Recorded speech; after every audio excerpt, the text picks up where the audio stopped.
আচ্ছা এত অহংকার আসলো থেকে হয়েছিল এরা? যখন এগুলো চিন্তা করতে গেলাম তখন নানান রকম চিন্তা ভাবনা আসছে মাথায়। তা আসলে এই হকারগুলো আসলো কোথা থেকে? এত অটো রিক্সা কোন জায়গা থেকে আসলো? এত অটো রিক্সা, এত অটো রিক্সা তো আগে ছিল না। তো একটা সাধারণ মনের প্রশ্ন না এটা? হঠাৎ করে এত অটো রিক্সা, হঠাৎ করে এত হকার, যে কোনো ফুটপাত দিয়ে হাঁটা যায় না, এরা আসলো কোথা? এটা একটা চিন্তার বিষয়। যখন আমি এগুলো চিন্তা করলাম তখন আমার মাথায় হঠাৎ করে আসলো যে আরে বাবা, আমরা তো একটা বড় ক্রাইসিসে পড়ে যাচ্ছি। যত ঢাকায় হকার বাড়বে তাহলে কৃষক খেতে মানে লোক পাবে কোথায়? এবার আমি আমার শ্বশুর বাসায় গিয়েছিলাম। শ্বশুর বাসায় গিয়ে দেখি যে গাছ থেকে ফল পেড়ে খাবো, ফল পেড়ার জন্য লোক নাই। তো যে লোকটা আমাদের রেগুলারলি ফল পারে ওকে দেখলাম যে ওই ছেলেটা হচ্ছে অনেক জ্বর আক্রান্ত। কিন্তু ওই ছেলেটার বাদে আর আরেকজন ছেলে খুঁজে পাওয়া গেল না পুরো গ্রামে, যে হচ্ছে আমাদেরকে গাছ থেকে একটু ফল পেড়ে দিবে। তো তখন ওই জিনিসটা মাথায় আসলো, আসলে তো তাহলে গ্রামের এই ছেলেগুলো কোথায় গেল? তখন আমার মাথায় আসছে যে আল্লাহ, সব তো তাহলে ঢাকায় চলে আসতেছে।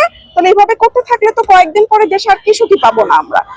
এবার সবচাইতে মানে বেশি খারাপ লেগেছে কিভাবে বলি, আমি যে আমার শ্বশুর বাসায় গিয়েছি রোজার ঈদের সময়, ওই সময় কিন্তু একটা ভারী বর্ষণ হয়েছিল। আপনারা যদি সবাই খেয়াল করে দেখেন যে রোজার ঈদের আগে একটা ভারী বর্ষণ হলো না, এই বর্ষণে আশেপাশে যত আলুর ক্ষেত ছিল সব আলুর ক্ষেতগুলো পচে গেছে।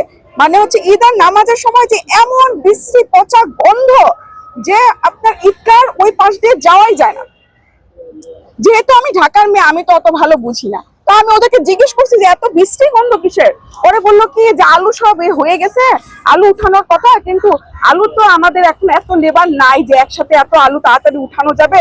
এজন্য আলুগুলা হচ্ছে ধীরে ধীরে উঠাচ্ছিল। আর বৃষ্টি তো একটু পরেই আসার কথা, বৃষ্টিও আগে এসে পড়লো, লেবারও নাই। তাই সব মিলে একদম রেডি হওয়া আলু মাইলের পর মাইল মানে হচ্ছে ক্ষেত, বিভিন্ন কর্পোরেট কোম্পানিগুলো কিনে নিয়েছে ওই ক্ষেতগুলো। সব আলু পচে গন্ধ, একদম মাঠ পুরো হচ্ছে একদম ফেনা, মনে হচ্ছে সাবানের ফেনা দিয়ে পুরো হচ্ছে আপনার ক্ষেতগুলো ভরে গেছে। তো সেখানে আমার একটা আসছে যে ও আচ্ছা, তার মানে হচ্ছে এই যে একটা প্রবলেম, যখন আমি ঢাকায় এই প্রবলেমটা ফেস করছি আর আমি খেতে ওই প্রবলেমটা দেখে আসছি, তখন দুটো সমন্বয় করে আমার যে প্রবলেমগুলো আমি মনে করেছি আমি সেগুলোই রিসেন্টলি বলেছি যে সামনে 150 টাকা কেজি চাল খেতে হবে যদি আপনারা এইভাবে আদর যত্ন করে করে এই হকার এই রিক্সাওয়ালাদের রেখে দেন। কারণ গ্রামে তো লোক নাই। আমি দেখি যে ক্ষেতের মধ্যে মহিলারা কাজ করছে, অনেক অনেক মহিলা সবাই খেতে কাজ করছে। তারপরে আমি রাইস মিলে গেলাম, সেখানেও গিয়ে দেখলাম যে কোনো পুরুষ কাজ করে না রাইস মিলে, সব মহিলারা কাজ করে। সব মহিলারা কাজ করে।